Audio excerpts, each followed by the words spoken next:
Well, Sara, it's a bank holiday weekend. I'm in the Cotswolds. It couldn't be more tranquil. It's a stunning day, light winds, sunshine, temperatures in the 20s.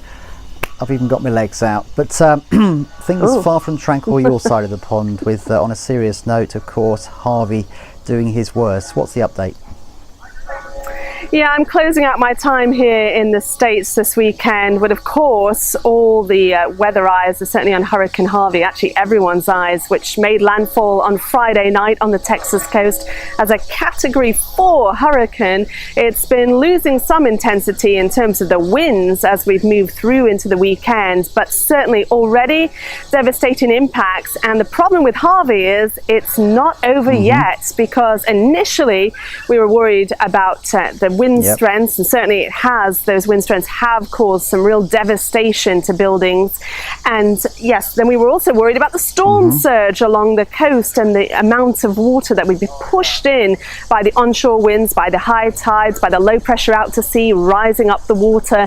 And then the triple threat is really for the rain, the intense rainfall. By Saturday morning, some places had more than a foot of rain, and that's before it really gets going, because it looks like it's going to stay along the coast for days and days to come, not really tracking away until the middle to the end of the week and continuing to bring prolonged intense rain. And you know, just to put it into some sort of context, you're talking about feet of rain, the sort of rainfall totals then that back in the UK people would expect to get over a period of several months, and all that compressed into just a few hours. And that's the sort of scale of the rainfall that's going to happen over the next several days. And by the time we get through to the middle part of the week, we could have seen more than 3 feet of rain in some places. So, you know, not only have we had that foot of rain or more, there's much more of it to come. That's more than a year's worth of rain in actual fact for some places in eastern England, for example. Yeah, quite colossal.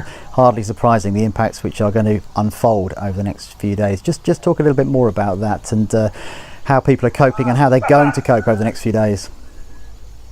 Well, by Saturday morning, more than 300,000 homes were without power, and that of course makes it difficult. So there are lots of things that people are told to do before a hurricane to get themselves prepared as best they can. Mostly it involves leave your homes if you can, but not everyone does leave their homes for a variety of reasons. Sometimes it's about money. Where will they go? Where will they stay? They can't afford hotels. Sometimes it's about pets. Sometimes people aren't able to leave their homes because they're not well enough, they're disabled, they haven't got anyone to help them away. Sometimes, of course, people think, well, the predictions aren't that bad, or it won't turn out to be as bad as we're being told. So lots of different reasons why people don't leave their homes. So, of course, if they do end up staying, eventually the emergency services say to them, we might not be here to rescue you. What you have to do is fill your bathtubs and your sinks with water, try and keep as much bottled water as possible. Of course, we saw the scenes where people were actually fighting over bottled water in the supermarkets in the run-up to Harvey striking.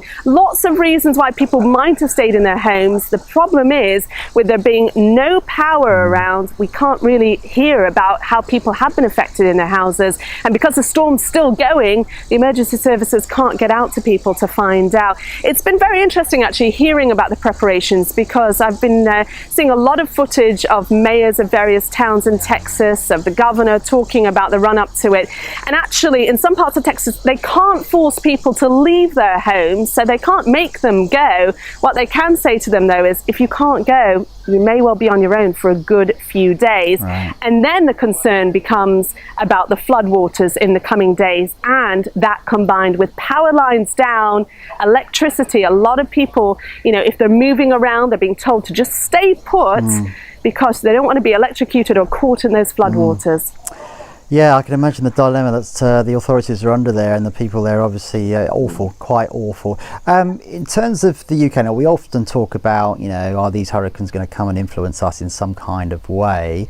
Yes. Looking at the charts and just looking over the prospects across the Atlantic over the next few days, it's not actually Harvey which is going to potentially have a knock-on effect on us, but Harvey's little sister, if you like, which is a tropical disturbance across parts of Florida, which could yet develop further into a tropical storm and whiz up the eastern seaboard or just out to sea. And that actually could impact on our jet stream and have a knock-on effect on our weather. Yeah, not a named storm yet, but could be named, couldn't it, John? It could become Irma. So that's the one we're watching from a UK perspective over the next few days. But and so what does that mean if it does start to engage with our jet stream? Talk us through it. We really actually don't want it to do anything. A lot of people don't, because it's perfect right now. I mean, it's the best. It's probably the best weekend of August so far. Temperatures getting up into the high 20s. That hasn't happened so far this month. So I don't think many people actually want that jet stream to be influenced. They just want it to stay as it is. Certainly for the next couple of days, things looking reasonably settled. But beyond that, huge amounts of uncertainty.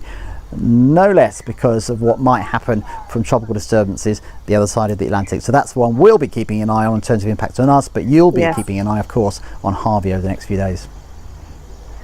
Yes, I will. And just back in time to see some less settled weather, I suspect, in the UK. I think I'm going to miss what you're enjoying at the moment, but I will be back with you, back on the sofa at the end of this week. I can't wait. Autumn's just around the corner.